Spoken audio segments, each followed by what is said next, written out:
ৰাজ্যৰ ঐতিহ্যমণ্ডিত স্থান বা কীৰ্তিচিহ্নসমূহৰ ভিতৰত অন্যতম হৈছে দক্ষিণ কামৰূপৰ ছয়গাঁৱত স্থিত ঐতিহ্যমণ্ডিত চান্দ সদাগৰৰ মেৰঘৰ।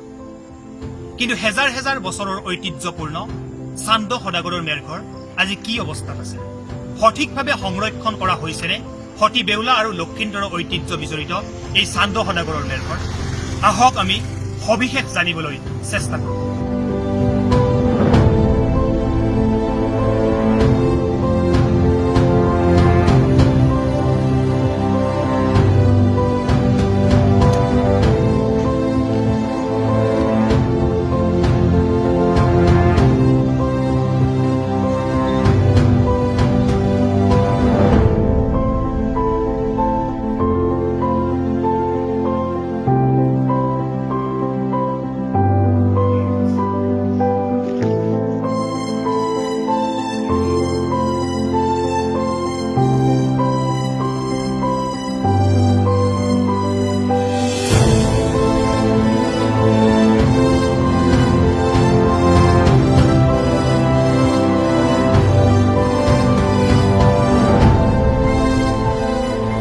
ৰাজ্যত পৰিৱৰ্তনৰ শ্লোগানেৰে শাসনত অধিষ্ঠিত হোৱা মিত্ৰজোঁট চৰকাৰৰ অন্যতম এটা গুৰুত্বপূৰ্ণ প্ৰতিশ্ৰুতি বা সিদ্ধান্ত আছিল ৰাজ্যৰ পৰ্যটন ক্ষেত্ৰক এক উদ্যোগলৈ ৰূপান্তৰিত কৰা আৰু ৰাজ্যৰ বিভিন্ন প্ৰান্তত থকা ঐতিহ্যমণ্ডিত স্থান আৰু কীৰ্তিচিহ্নসমূহক সংৰক্ষণ কৰি পুনৰ নিৰ্মাণৰ ব্যৱস্থা কৰা আৰু এইসমূহক ঐতিহ্যমণ্ডিত স্থানসমূহক এক পৰ্যটকৰ আকৰ্ষণৰ কেন্দ্ৰবিন্দুলৈ ৰূপান্তৰিত কৰা।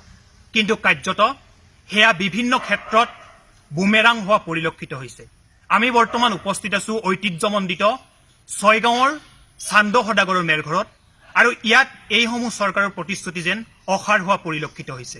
এই মুহূৰ্তত মই পোনে পোনে দেখুৱাবলৈ লৈছোঁ কিদৰে ইয়াত শিৱভক্ত চান্দ সদাগৰৰ শিৱ মন্দিৰ প্ৰবাদ অনুসৰি এই স্থানতে শিৱভক্ত চান্দ সদাগৰে শিৱক পূজাৰ আৰাধনা কৰিছিল।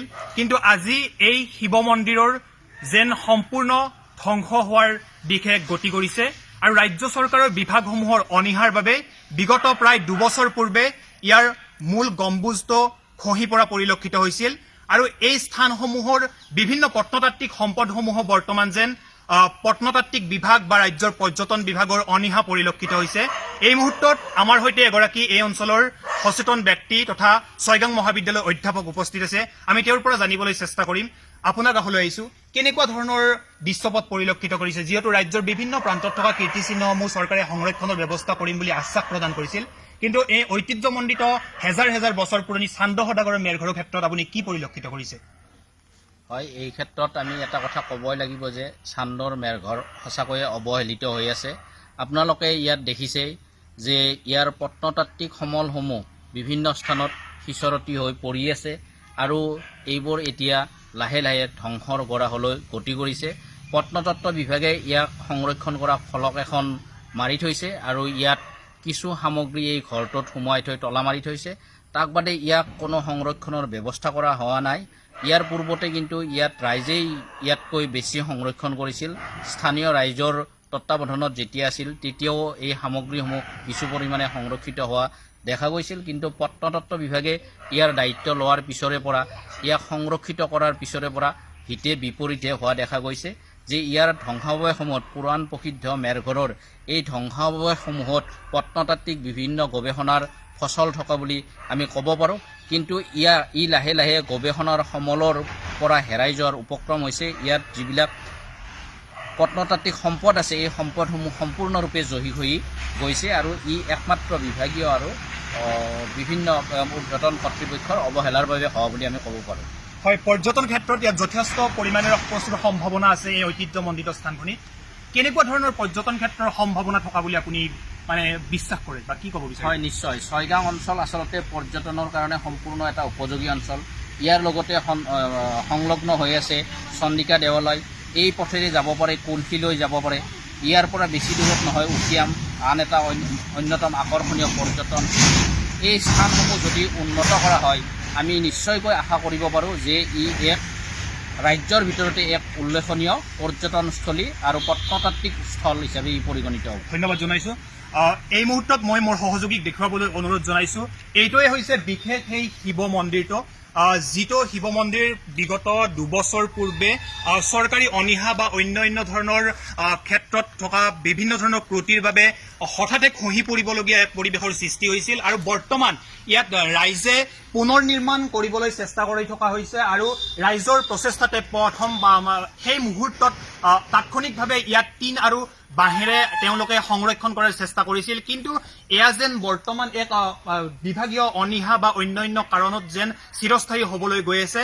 আৰু অন্যহাতে ইয়াৰ স্থানীয় বিধায়কগৰাকীয়ে কথাই প্ৰতি তেওঁ উল্লেখ কৰে যে এই অঞ্চলৰ ঐতিহ্যৰ কথা তেওঁ উল্লেখ কৰে, কিন্তু বিভিন্ন সময়ত তেওঁ কথাৰে এই ধৰণৰ কথাসমূহ উল্লেখ কৰে যদিও কাৰ্যত সেয়া কিমান প্ৰতিফলিত হৈছে সেয়া ইতিমধ্যে আপোনালোকক আমি দেখুৱাই আছো বাস্তৱ দৃশ্যখন। আৰু ইয়াৰ সমান্তৰালকৈ ইয়াত থকা প্ৰত্নতাত্ত্বিক সম্পদসমূহ বৰ্তমান কিছু পৰিমাণে সংৰক্ষণ কৰা হৈছে যদিও বহু প্ৰত্নতাত্ত্বিক সম্পদ বৰ্তমানো জহি খহি বা বিভিন্ন ধৰণে মাটিত সিঁচৰিত হৈ থকা পৰিলক্ষিত হৈছে। মোৰ সহযোগীক মই দেখুৱাবলৈ অনুৰোধ জনাইছো পোনে পোনে এই বিশেষ দৃশ্যাংশ। এনেদৰেই বৰ্তমান প্ৰত্নতাত্ত্বিক সম্পদসমূহ ইয়াত থকা বিভিন্ন সংৰক্ষণৰ অভাৱত এনেদৰে বৰ্তমান মাটিত পোত হৈ থকা পৰিলক্ষিত হৈছে।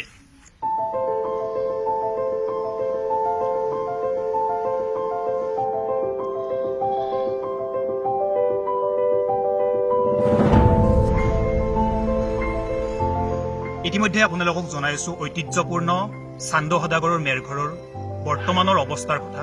আৰু এই মুহূৰ্তত আমি উপস্থিত আছো চান্দ সদাগৰৰ মেৰঘৰৰ প্ৰাংগণত থকা বিশেষ পুখুৰীৰ সন্মুখত। আৰু ইয়াৰ ঐতিহ্যৰ বিষয়ে আমি কিছু কথা এই মুহূৰ্তত জানিবলৈ চেষ্টা কৰিম। ইয়াৰ এগৰাকী লোক সংস্কৃতিৰ সাধক স্থানীয়, তেওঁৰ পৰা আমি জানিবলৈ চেষ্টা কৰিম দাদা কেনেকুৱা ধৰণৰ ঐতিহ্যমণ্ডিত চান্দ সদাগৰৰ মেৰঘৰৰ সৈতে এই পুখুৰীটোৰ কেনেকুৱা ধৰণৰ এক সম্পৰ্ক আছে? এই পুখুৰীটোৰ নাম বৰপুখুৰী। প্ৰথম কথা মই ক'ব বিচাৰিছিলোঁ যে আমাৰ এই চম্পকনগৰ মেৰঘৰ আৰু চন্দিকা দেৱালয়ক লৈ এই ঠাইখন যে বিশ্ব ঐতিহ্য ক্ষেত্ৰ হ'ব পাৰে তাৰ সকলো সম্ভাৱনা সকলো গুণেই বৰ্তমান, যাৰ বাবে অসম চৰকাৰে ইয়াত বিশ্ব ঐতিহ্য সপ্তাহ পালন কৰিছিল। এইটো সহজ বা মানে সহজ কথা নহয়, কাৰণ যেতিয়াই প্ৰমাণ কৰিছিল ইয়াৰ সম্ভাৱনীয়তা। এই বৰপুখুৰীটো সাধাৰণতে যেতিয়া ইয়াৰ লগত মহাৰাজ শিৱসিংহৰ সম্পৰ্ক হৈছিল, আমি সাধাৰণতে এই মহাৰাজ আগৰ পৰাই চান্দ সদাগৰে খনা বুলি কয় যদিও তাৰ পাছত যিটো বহল ৰূপ পালে, শিৱসিংহই যেতিয়া চন্দিকা দেৱালয়ৰ উদ্ধাৰৰ কাৰণে তেওঁ কাম কৰিলে, ইয়াতে যিটো দ্বিতীয় জাগ্ৰত পীঠ হিচাপে কামাখ্যাৰ পাছত স্থান হিচাপে পালে, তেতিয়াই তেখেতে তাত দুটা পুখুৰী আৰু এই পুখুৰীটো শিৱসিংহই ডাঙৰ কৰিছিল। এতিয়া আপোনাৰ এই যিটো বিশ্ব ঐতিহ্য ক্ষেত্ৰ হোৱাৰ ক্ষেত্ৰত আমি কৈছোঁ যে ইয়াৰে যিবিলাক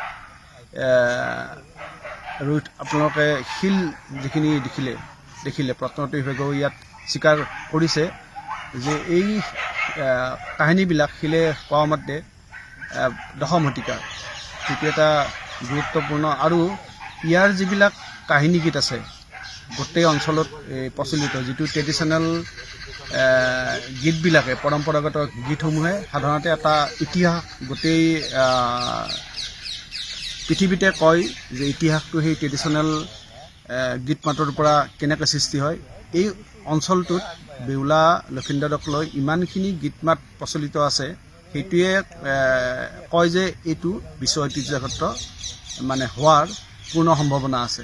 আৰু আন এটি কথা যে এই পৃথক লৈ আন এটি কথা, যিটো আমাৰ এই একতাৰ যিটো এটা দিশ, হিন্দু মুছলমানৰ একতাৰ, আমাৰ অসমীয়া মুছলমানখিনি আৰু আমাৰ হিন্দু ধৰ্মৰ মানুহখিনি এই পীঠখনক লৈ এটা ডাঙৰ সম্পৰ্ক আছে। বেউলা লক্ষীন্দৰক লৈ তেওঁলোকে আমাৰ মুছলিমখিনিয়ে যিধৰণে মানে দেখিলে আচৰিত লাগে, যিটিয়ে এই ঐতিহ্যৰ ক্ষেত্ৰতো বহুত সহায় কৰিব পাৰে। হয়, ধন্যবাদ জনাইছোঁ। হয়, দক্ষিণ কামৰূপৰ সমগ্ৰ দক্ষিণ কামৰূপবাসীৰ বাবে এয়া হৈছে এক আৱেগ। প্ৰচুৰ সম্ভাৱনাপূৰ্ণ এই কীৰ্তিচিহ্নসমূহ সংৰক্ষণ আৰু চান্দ সদাগৰৰ মেৰঘৰক এক পৰ্যটনস্থলীলৈ ৰূপান্তৰিত কৰাত চৰকাৰে যথেষ্ট গুৰুত্ব প্ৰদান কৰিব বুলি আমি এই প্ৰতিবেদনৰ জৰিয়তে আশা কৰিছোঁ। আৰু বৰ্তমানো এনেদৰে উপেক্ষিত বা বিভিন্ন ক্ষেত্ৰত অৱহেলিত হৈ ৰোৱা পৰিলক্ষিত হৈছে এই ঐতিহ্যমণ্ডিত সতী বেউলা আৰু লক্ষীন্দৰৰ কাহিনী থকা চান্দ সদাগৰৰ মেৰঘৰ। ND24